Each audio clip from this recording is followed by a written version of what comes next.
Salut tout le monde, aujourd'hui je reviens pour vous faire une vidéo assez spéciale, une vidéo qu'on m'a beaucoup demandé, enfin pas beaucoup demandé mais on m'a posé en fait beaucoup de questions à ce sujet là. C'était donc au sujet de mes beaux-parents japonais, de savoir si j'avais été bien intégrée dans la famille, quelles ont été leurs réactions à savoir que Taka avait une copine étrangère. Je pense que vous êtes plusieurs à savoir qu'au Japon c'est pas vraiment comme en Europe, les couples mixtes ne sont pas aussi bien accepté qu'en Europe. Je veux pas dire qu'il y a des gros problèmes ou que c'est franchement impossible, mais je veux juste vous dire que c'est pas aussi démocratisé qu'en Europe. Les Japonais n'ont pas autant l'habitude que nous en fait de voir des couples mixtes. C'est vrai qu'en Europe c'est commun en fait de voir une personne par exemple asiatique avec une personne européenne, une personne de couleur noire avec une personne européenne, blablabla, un maghrébin avec une personne blanche, européen ou même américain, occidental en tout cas je voulais dire. Bon, c'est assez commun. Ici, ce qui est en fait un peu plus commun, c'est pas le truc le plus normal, mais ce qui va être un peu plus commun, c'est de voir en fait donc un couple mixte, mais la femme sera japonaise et l'homme sera occidental. Pourquoi? Parce qu'en fait j'ai lu beaucoup à ce sujet et apparemment c'est vrai que le mélange se fait bien.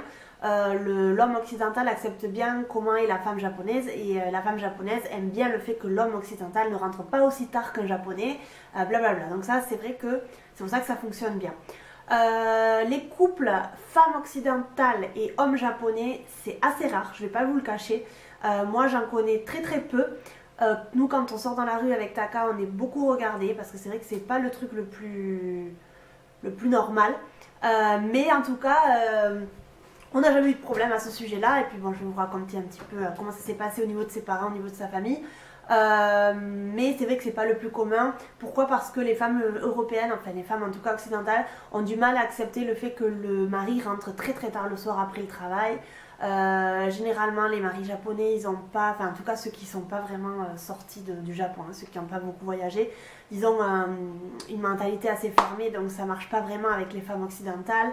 Le fait qu'ils ne font rien à la maison, c'est très très très caricatural ce que je vais vous dire maintenant, mais c'est quand même le truc, le cliché quoi, du japonais, ne rien faire à la maison, juste travailler et ramener de l'argent, rentrer bourré le soir parce qu'ils sont allés dans des fêtes d'entreprise, rentrer à pas d'heure parce qu'ils ont beaucoup travaillé, le samedi dimanche travailler aussi. Bon, c'est très très très cliché ce que je vous dis, j'en connais pas beaucoup des comme ça, mais en tout cas dans la génération passée c'était un peu plus le cas, et donc du coup c'est vrai que c'était un peu moins normal de voir une femme européenne avec un homme japonais. C'est de plus en plus commun, voilà. Les Japonais de notre génération sont plus du tout comme ça, ils ont beaucoup changé. Je vous dis, la majorité ont voyagé, donc ils sont un peu ouverts d'esprit, ils ont un petit peu connu des choses différentes. Donc c'est vrai que ça aide énormément. J'ai assez blablaté, je vais vous parler un petit peu de ma situation et de mon ressenti et de mon histoire avec Taka. Déjà je vais vous informer d'une chose, c'est que les parents de Taka sont séparés, sont divorcés. Ça non plus c'est pas le truc méga commun, mais bon c'est de plus en plus le cas. Donc ils sont divorcés depuis très très longtemps, Taka était jeune quand ils ont divorcé. Donc du coup j'ai connu en premier le papa de Taka. Donc comment ça s'est passé? C'était il y a un an et demi à peu près. Taka était encore en Espagne quoi. Moi je vivais déjà à Londres mais on était encore en Europe. Et le père de Taka avait décidé de venir voir Taka en Espagne et de faire un voyage en Allemagne pendant une semaine. Donc du coup nous on avait dit avec Taka, c'est un peu le moment en fait de, pas forcément de te présenter mon père, mais c'est le moment de se voir parce qu'on était déjà à distance à ce moment là. Donc du coup on s'est dit viens un week-end à Berlin et on passera le week-end ensemble à Berlin, et puis comme ça je te présenterai aussi mon père.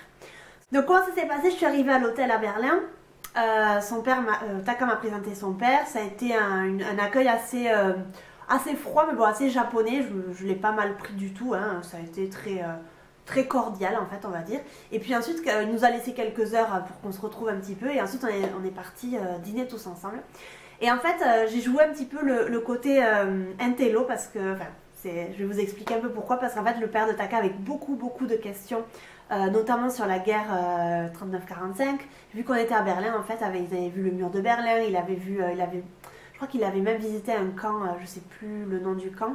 Ils avaient vu plein de choses en fait liées à l'histoire. Et donc Je pense pas que ce soit des choses qu'ils étudient très très profondément ici, donc vu que nous on est européens, c'est vrai qu'on l'étudie beaucoup au collège et au lycée, et donc il m'a posé beaucoup de questions en japonais à Taka. Taka m'a traduit en espagnol, et donc moi je retraduisais après pour toutes les questions qu'il m'a posées, et en fait il a vraiment beaucoup accroché. Il a dit à Taka que j'étais une fille très intelligente, alors que bon, je n'ai pas non plus sorti des trucs méga, voilà, mais bon, les trucs qu'on apprend en Europe, quoi, sur la guerre 39-45. Bon, j'ai trouvé que c'était quelqu'un de très cultivé, qui s'intéressait beaucoup aux autres cultures, donc ça j'ai beaucoup aimé. Moi, mon impression, ça a été une impression assez froide, parce qu'il a été un petit peu froid et tout, mais en fait, plus les jours avançaient, plus je le trouvais cool et drôle. Donc bon, on a passé qu'un week-end ensemble, donc ça s'est très très bien passé. À la fin, je lui ai dit, ben, on se verra l'année prochaine à Osaka. Inch'Allah, quoi, on essaye de faire ça. Et puis, franchement, c'est très très bien passé. Taka m'a dit après quelques semaines après, qu'il avait beaucoup parlé avec son père, et que son père avait dit que j'étais quelqu'un de très bien, et que j'étais une fille très très polie, il pensait que j'étais quelqu'un d'assez dégourdi, et puis surtout assez cultivé, assez intelligent, donc ça il a beaucoup aimé.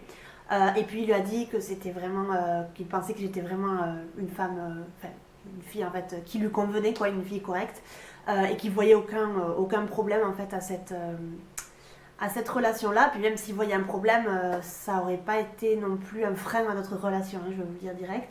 Mais c'est vrai que Taka était assez soulagée sur le fait qu'il lui dise pas, mais qu'est-ce que tu fais avec une étrangère, en plus tu vas partir au Japon dans quelques mois, pourquoi tu t'emmerdes en fait dans cette relation-là? Non, pas du tout.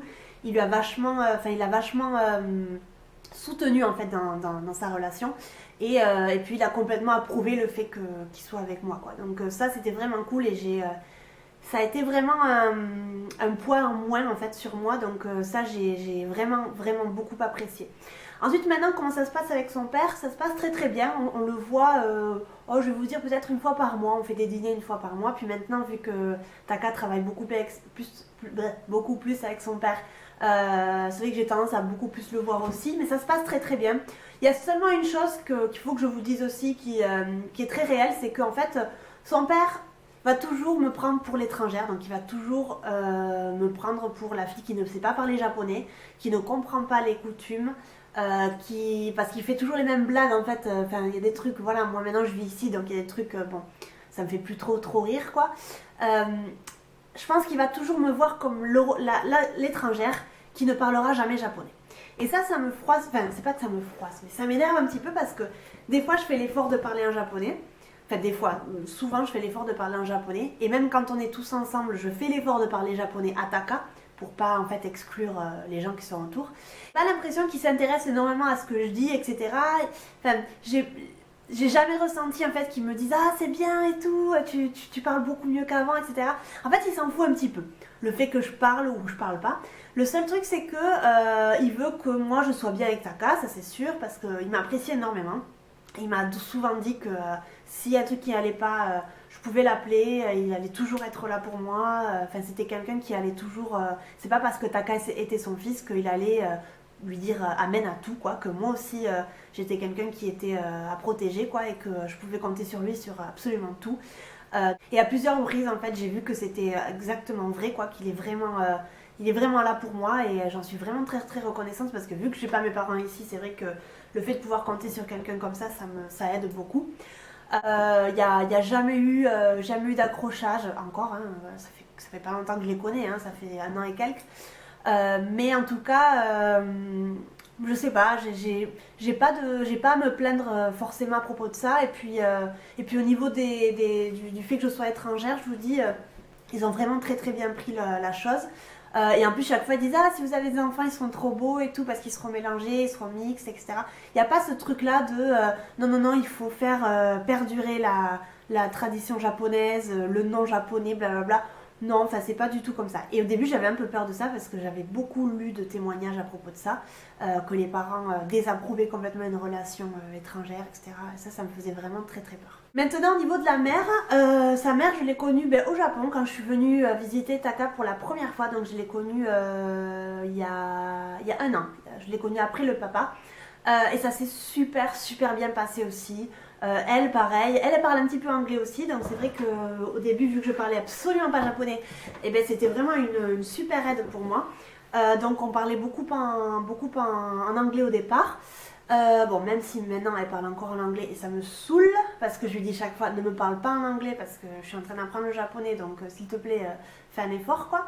Mais bon, elle est vraiment adorable.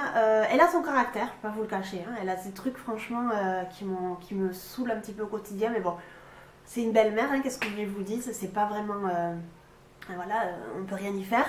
Elle a 60 ans, donc il y a des choses qui ne changeront absolument pas. Mais en tout cas, quand je l'ai connue et que je suis arrivée la première fois au Japon, elle m'a pris dans ses bras, elle m'a dit bienvenue, ici c'est ta maison, t'inquiète pas, tout va bien, là t'as ça, si tu veux me demander quoi que ce soit, tu me demandes, ouvre le frigo quand t'as faim. Enfin, elle m'a vraiment mis très à l'aise. Et ça, j'ai beaucoup apprécié aussi, j'ai pas du tout senti ce côté jugement ou ce côté pour voir l'étrangère comme elle est, etc. Elle me prend pas du tout, enfin elle sait que je suis étrangère parce que ben, forcément ça se voit, mais elle me prend pas forcément pour l'étrangère, elle me prend pour la copine de Taka, elle s'en fout un petit peu que je sois américaine, suédoise ou chinoise, elle s'en fout complètement. Elle veut juste que voilà qu'on soit heureux tous les deux quoi. Et elle pareil, c'est une chose que j'apprécie beaucoup, c'est qu'elle m'a souvent dit s'il y a un truc qui va pas tu me le dis, tu viens direct à la maison, si vous vous engueulez un jour avec Taka ou quoi que ce soit, n'hésite pas, tu viens à la maison, parce qu'elle en fait elle cache les clés dans son jardin. Et du coup elle m'a montré un petit peu la planque et elle m'a dit si un jour dans la nuit vous vous engueulez que tu veux pas être avec lui, tu viens et tout, etc. Enfin, elle est trop drôle. Après c'est une femme vraiment très drôle, très drôle, enfin des fois elle est folle quoi. Mais elle est vraiment adorable. Et puis au début quand je suis arrivée ici, que je parlais vraiment pas japonais, que j'avais pas de travail au début, je travaillais pas, donc je me faisais beaucoup chier. J'ai beaucoup passé de temps avec elle parce que ben, elle s'inquiétait un petit peu pour moi, donc du coup elle m'appelait beaucoup pour voir si je voulais aller manger des sushis avec elle, si je voulais aller visiter un temple avec elle. Enfin, elle m'a beaucoup pris sous son aile en fait au début, et ça je lui en serai éternellement reconnaissante. Elle m'a beaucoup aidée, même au fur et à mesure en fait des choses. Elle a toujours pris soin de moi en fait, et elle a toujours essayé de me donner le plus possible quoi. Donc ça c'est génial. Ensuite, point négatif, je dirais que non, il n'y en a pas forcément. Il y a des petits trucs de son caractère qui m'énervent, je la trouve un peu too much des fois, mais après, non, j'ai jamais eu de problème. Là, pour vous dire, pour résumer cette vidéo, que j'ai eu beaucoup de chance avec mes beaux-parents. Ça n'a pas du tout été le cas de tout le monde. C'est pour ça qu'au début, j'avais vraiment peur de savoir comment ça allait se passer. Taka m'avait toujours rassurée en fait, mais bon, forcément, il connaissait pas la réaction de ses parents. C'est la première fois qu'il ramenait une étrangère. Voilà, j'ai jamais eu de problème à ce niveau-là. J'ai jamais ressenti qu'on me jugeait ou qu'on me critiquait. Vraiment, absolument pas. On me dit toujours ah tu fais super bien ça, tu parles très bien japonais, tu utilises super bien les baguettes. Enfin, c'est toujours des j'ai jamais ressenti vraiment de critiques ou de ouais, ou genre Taka il a jamais ressenti mais pourquoi t'es pas avec une japonaise ou pourquoi blablabla. Enfin, ils l'ont toujours laissé vivre en fait. Donc ça c'est quelque chose que ouais, je suis vraiment très reconnaissante, et je trouve que ouais, j'ai beaucoup de chance parce qu'il y a des familles, je vous dis, où ça passe absolument pas de ramener une blanche quoi. Donc voilà, j'espère que cette vidéo vous aura plu. En tout cas, moi, ça a été une vidéo qui m'a été beaucoup demandée. J'espère que j'ai répondu à la majorité de vos questions. Voilà, moi j'ai beaucoup de chance. Toute la famille de Taka m'a accepté. Et ils sont tous, ils m'aiment tous beaucoup. Je pense que c'est aussi drôle aussi d'avoir une étrangère dans la famille. C'est aussi un petit peu, ça fait un peu l'animal de cirque, je vous cache pas. Moi je suis un peu animal de cirque partout où je vais. On me montre un petit peu comme un trophée. Ça c'est vrai, hein, c'est quelque chose d'assez négatif, mais c'est vrai. Et donc du coup c'est vrai que je préfère faire ça en fait, enfin être l'animal de cirque, que être complètement rejeté d'une famille. Ça me ferait vraiment beaucoup de mal. Voilà, dites-moi dans votre cas, si vous êtes avec un japonais ou une japonaise, comment ça a été dans votre famille politique. J'ai très envie de savoir. Et puis je vous fais de très gros bisous et je vous dis à très bientôt dans une nouvelle vidéo. Bye bye!